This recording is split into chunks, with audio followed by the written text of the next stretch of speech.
महाराष्ट्र की राजनीति में इस बार संडे सुपर संडे हो गया। महाराष्ट्र में उठे सियासी भूचाल ने राजनीति का पारा 7वें आसमान पर चढ़ा दिया।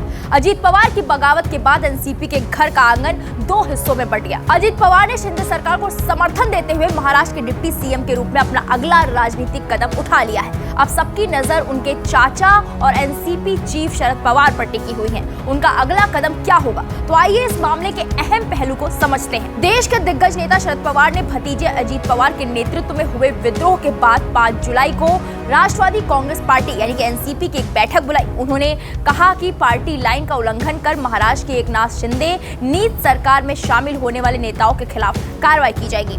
उन्होंने स्पष्ट किया कि बीजेपी शिवसेना सरकार के साथ जाने का फैसला पार्टी का नहीं था। अजीत पवार ने उनसे कोई बात नहीं की, ये डकैती की तरह है। अपने भतीजे के बगावत करने के बाद 82 वर्षीय नेता ने कहा कि घटनाक्रम कुछ लोगों के लिए नया हो सकता है, उनके लिए नहीं। उन्होंने बीजेपी और बागियों पर निशाना साधते हुए कहा कि जो भी नेता बागी होकर गए हैं, अब उन्हें कोई भी केंद्रीय जांच एजेंसी परेशान नहीं करेगी। शरद पवार ने कहा कि जो हुआ उसके बाद उनका प्रयास राज्य और देश के भीतर जितना संभव हो सकेगा यात्रा करना, लोगों के साथ संबंध बनाना होगा। पार्टी को नए सिरे से खड़ा करने के लिए वो जनता के बीच जाएंगे। उन्होंने कहा कि राजनीति में ऐसी चीजें होती रहती हैं और इसे राजनीतिक तौर पर निपटना होगा। मैं कराड़ जाऊंगा और यशवंत राव चौहाड़ के स्मारक पर दर्शन करूंगा। कई महीनों से अजीत पवार की बीजेपी से बढ़ती नजदीकी को लेकर अटकलें लगाई जा रही थी। इन अटकलों पर विराम लगाते हुए 63 वर्षीय अजीत पवार ने महाराष्ट्र की दूसरी उप मुख्यमंत्री के रूप में शपथ ली। उनके साथ एनसीपी 8 नेताओं को भी शिवसेना बीजेपी सरकार में मंत्री नियुक्त किया गया, जिसमें छगन भुजबल, दिलीप पाल से पाटिल, हसन मुश्रीफ, धनंजय मुंडे, अदिति तटकरे, धर्मराव अन्नाम, अनिल पाटिल और संजय बनसोडे शामिल हैं।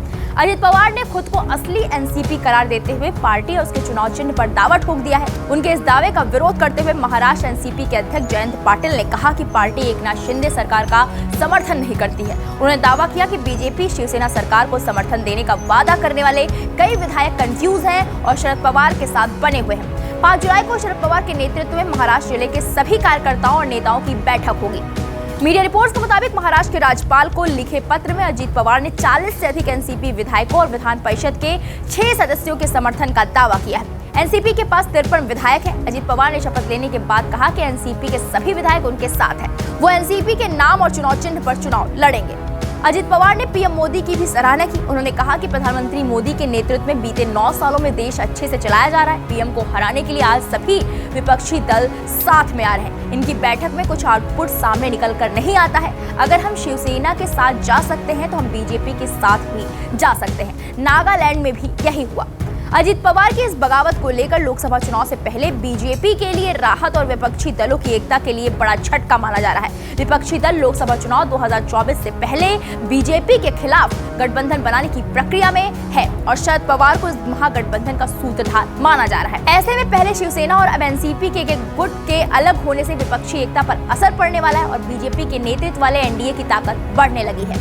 महाराष्ट्र के मुख्यमंत्री एकनाथ शिंदे ने अजीत पवार और अन्य एनसीपी नेताओं का स्वागत करते हुए कहा कि अब डबल इंजन की सरकार नहीं बल्कि ट्रिपल इंजन की सरकार हो गई है। अब राज्य विकास की राह पर तेजी से आगे बढ़ेगा। अब हमारे पास एक मुख्यमंत्री और 2 उप मुख्यमंत्री हैं। इससे राज्य का तेजी से विकास करने में मदद मिलेगी।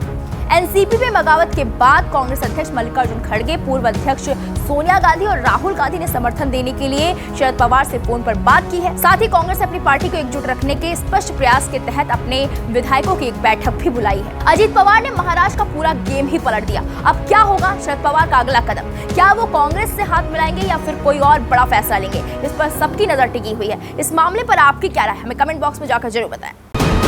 वीके न्यूज, राष्ट्र के नाम।